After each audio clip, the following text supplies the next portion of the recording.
Hi there.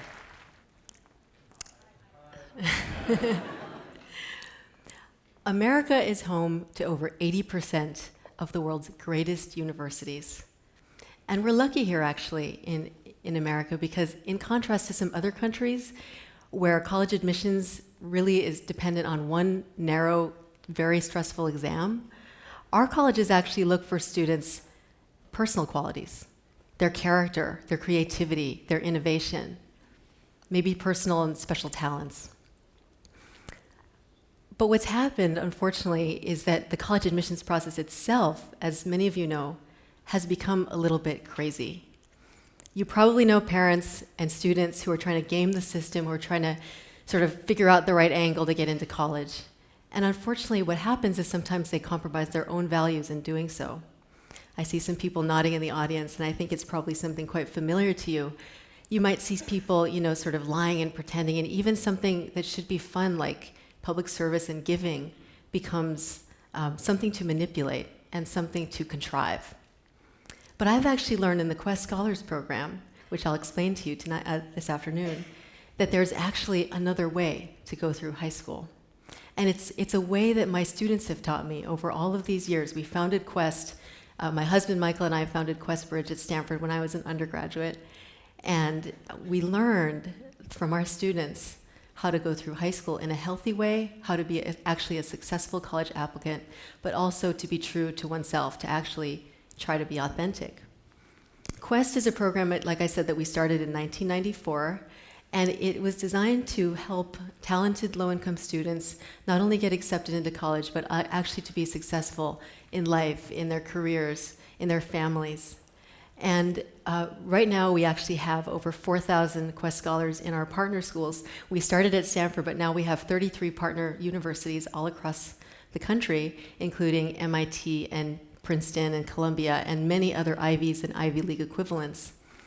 And our students, the best of them, have taught me basically a new way of going through high school, and I'm going to share that with you.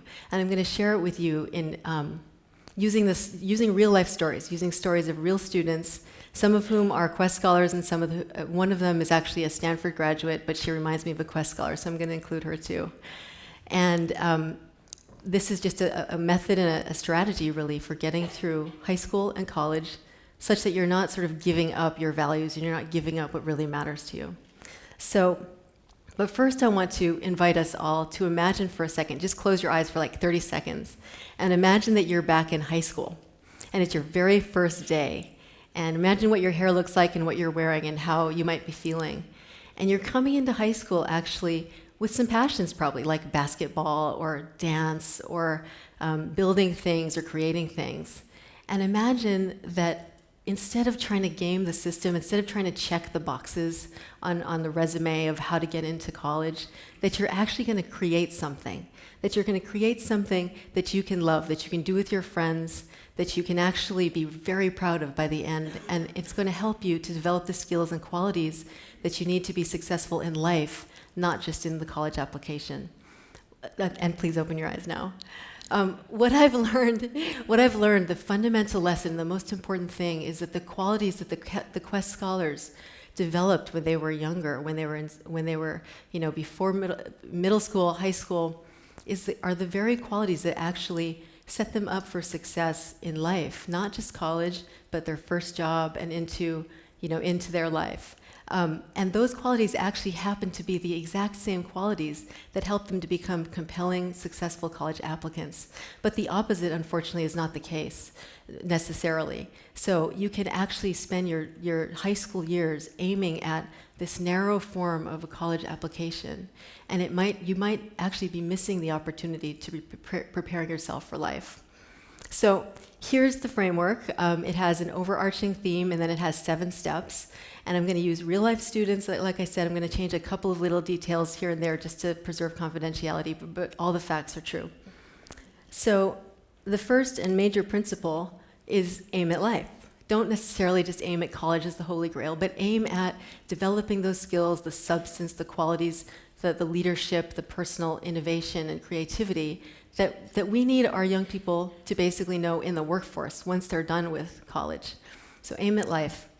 The second principle is start young. I don't think any age is too young to actually encourage students to take what they love, to take their passions and actually do something about it in the world, to share it with others. And this is not to get into college, it's to express the best of who you are. The second one is start where the energy is. This is basically start where your energy is. It's sort of like, what do you love? What do you care about? And actually, maybe even what makes you mad.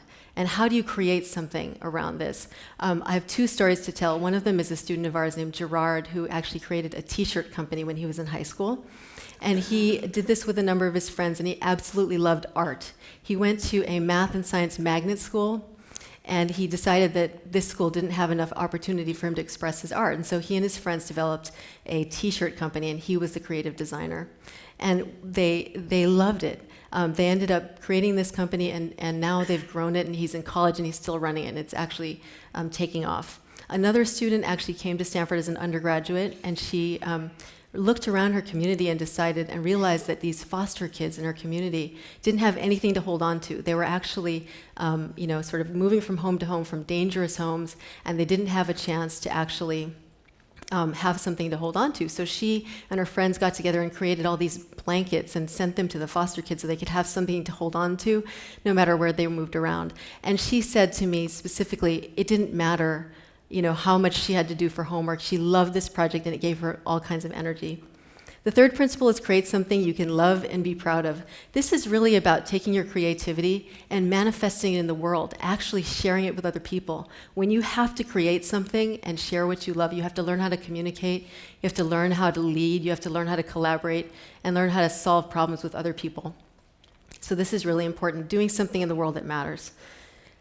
The fourth point is use your resources creatively. This means leveraging your networks, but it also means kind of looking around and seeing who's out there, and even looking for partnerships and stretching hard to see if maybe somebody you never thought would help you.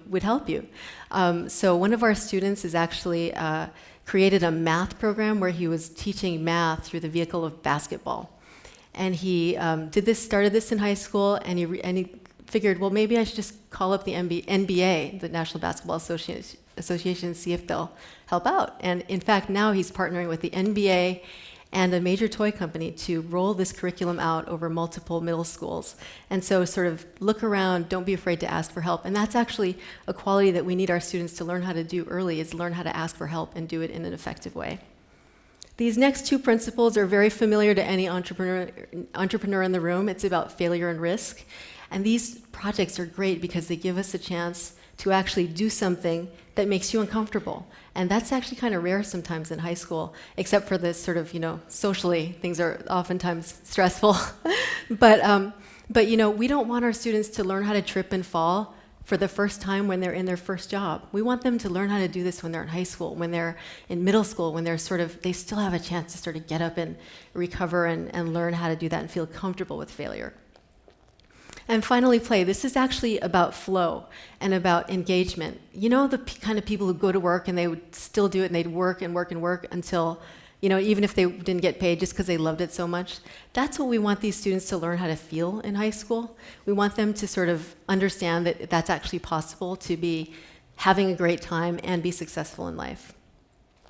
So what I've learned about this paradigm is actually our students end up doing even better sometimes in school when they create something they care about.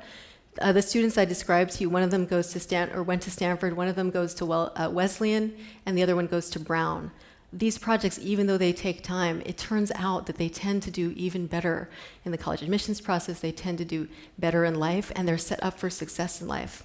So what I would propose is right now, we just all imagine for a second a nation full of young people who are actually creating stuff on the basis of what they love, and that they're doing it and they're having a blast and they're actually being successful, and they're setting themselves up for success so that they're not just aiming at a college application as the holy grail as the end, but they're actually aiming at life, and they're aiming at becoming the best that they can be. Thank you.